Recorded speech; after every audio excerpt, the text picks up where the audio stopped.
பிதாவாகிய தேவனுக்கு கர்த்தர் இயேசு கிறிஸ்து மூலம் மகிமை உண்டாவதாக.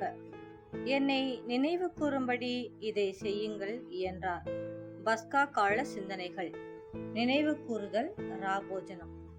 ராபோஜனத்தில் நாம் பங்கெடுப்பதான இந்த பாத்திரம் தொடர்பாகவே அப்போஸ்தலன், திருவிருந்து கிண்ணத்திலிருந்து பருகுகிறோமே, அது கிறிஸ்துவின் இரத்தத்தில் பங்கு கொள்ளுதல் அல்லவா என்று கேட்கின்றார். 1 கொரிந்தியர் 10:16 திருவிவிலியம். ஆம் என்று நாம் பதிலளிக்கின்றோம். கிறிஸ்துவனுடைய இரத்தமானது புது உடன்படிக்கையின் இரத்தமாய் இருக்கிறதல்லவா?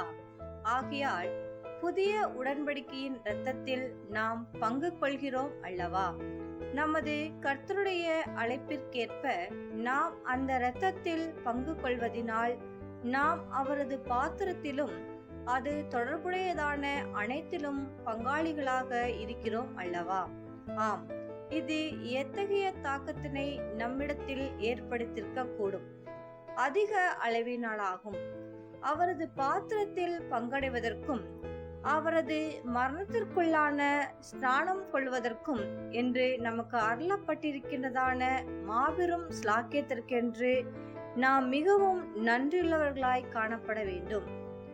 பிலிப்பியருக்கு எழுதின நிருபத்தினுடைய 3ஆம் அதிகாரத்தில் அப்போஸ்தலனாகிய பவுல் தான் கிறிஸ்துவை ஆதாயமாக்கிக் கொள்ளவும், அவருடைய பாடுகளில் ஐக்கியம் கொள்ளவும், அவரது மரணத்திற்குள்ளான ஸ்நானம் கொள்ளவும், அவரது பாடுகளில் பாத்திரத்தில் பங்கடைவும் வேண்டி தான் மற்ற அனைத்தையும் நஷ்டமென்று எண்ணிக்கொண்டதாக குறிப்பிடுகின்றார். நாமும் இப்படியாகவே எண்ணிக்கொள்ள வேண்டும். நமக்கு சுவிசேஷத்தில் அருளப்பட்டிருக்கின்றதான இந்த மாபெரும் ஸ்லாக்கியத்திற்கு முன்பாக மற்ற நலன்களும் நோக்கங்களும் ஒரு பொருட்டானவைகள் அல்லவென்று பவுல் அடிகளார் கருதினார்கள்.